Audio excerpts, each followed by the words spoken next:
Time now for Focus. He was shot 5 times in the leg and walked all the way to Iraqi Kurdistan, the story of one of the region's many refugees, a region struggling to provide all the people who've fled advances by the Islamic State organization with adequate shelter. Among the countries giving a helping hand is France. It's made about half a dozen aid drops in the area, and the total amount of French aid to date amounts to more than €5 million. This report from a team we sent to Iraqi Kurdistan. It's an all-too-familiar sight in Dohuk. Boxes filled with hygiene products and blankets have arrived to be distributed among the thousands of Iraqi Kurds seeking refuge in the town. This time the shipment has come from France's Vendée region. The western French province is run by Senator Bruno Retailleau, who has overseen the delivery of 10 tons of aid for displaced Iraqis. There are just under 2 million displaced people in Iraq today. As winter approaches, conditions will worsen for them. But we have learned since the summer is that these refugees will not return home for months or even years. So we have to prepare for the long run. In the last 4 months, close to 2,000 people have moved to the Gamawa refugee camp in Iraq. The site is located just a few kilometers from the besieged city of Mosul, now the headquarters of the Islamic State organization. Many have fled with their families in tow. It's not been easy to adjust to the poor conditions in the camp. There's not enough gas. We use what little we have to warm the tent or to cook. The children are just so cold. NGOs such as Action Against Hunger are starting to build semi-permanent housing to improve the conditions in which thousands of displaced people are living. Over there we're going to build a facility which will house one family. There'll be roughly 4 in each block, and here we're installing latrines.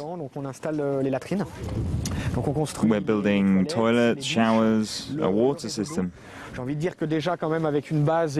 Each one should have a base and a foundation like this one. And behind that, in each facility, there will be a carpet. Of course, it's going to get cold once the temperature drops to 0, but each refugee is provided with blankets. The project is being partially funded by France, which has already given more than €5 million in aid for Kurdish refugees. It's a way of ensuring that these older camps are not abandoned when they build a lot of new ones, that the older ones can still serve as something. The Gamawa refugee camp plans to double its capacity to 7,000. The aim is to move families out of the abandoned buildings they are currently occupying into safer housing. Almost 800 Yazidis have sought refuge here after fleeing the Sinjar mountains. Along with Christians, Yazidis are one of the most persecuted communities to suffer at the hands of the Islamic State organization. I'm trying to heat water so that we can wash ourselves and our clothes, because we have no gas. The French Red Cross is currently in charge of this site. This woman shows us around the accommodation. She lives here with her husband and 3 children. The difference between us and those in the tents is that here we have shelter. We don't have to worry about the rain. I even heard that there were tents carried away by the wind. There have even been deaths. At least here we are protected. But it would be better still if there was a heater, a carpet or a rug. There are 3 families living in just this one room. The Dohuk region accounts for a quarter of the displaced throughout Iraqi Kurdistan. Dealing with the growing number is proving to be a complicated task for local authorities. They have been overwhelmed by the influx of displaced people, which now represents 60% of the Kurdish population. The most pressing problem is the health of the thousands of refugees, many of which are children and elderly people. To deal with the issue, France is financing the first mobile clinic run by doctors of the world. This person was shot 5 times in the leg, and he walked all the way here. The bullets will eventually have to be taken out. Since mid-November, this doctor, helped by 4 assistants, has been giving first aid and psychological help to these victims of the conflict. One very challenging here is the respiratory tract infection, so-lung infection, and this is one thing that we at MDM is really worried of. That's why we really insisted that immediately after we got the registration, we implement the mobile clinic, because the more that the temperature will get lower, the more are the cases of respiratory tract infection. Kurdish authorities are still calling for more help from the international community. This winter will be a tough one for them to get through. We will be discussing our plan of action with the World Food Programme and other NGOs to make sure the Kurds are not forgotten. The European Union has raised pressure on member countries to house Kurdish victims of the Islamic State organisation, or to build health centres to help relieve their trauma. And joining me now in the studio is Mike Penrose. He's the Executive Director of Action contre la faim, or Action Against Hunger in France. Hello, thanks very much for coming in. Now, just how many refugees are we talking about in Iraqi Kurdistan specifically who are in need right now of adequate shelter throughout the winter, and then more? Overall, of the 2.1 million refugees and displaced in Iraq, 900,000 are in Kurdistan. And of those 900,000, 600,000 still require additional help in terms of shelter and warm clothes for the winter. What are the most pressing needs?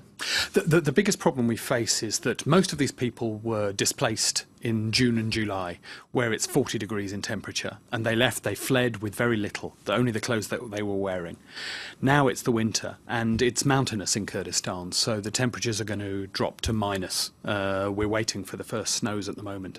So the biggest need we have is in terms of winterized tents, warm clothes, stoves, and material to keep them warm.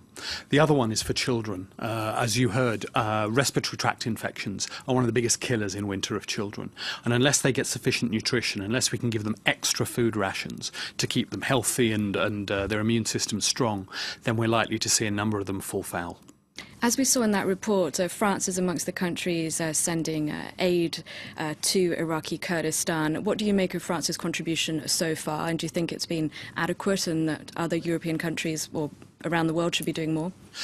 All countries need to do more. France has been a very generous donor to us, and we're very thankful.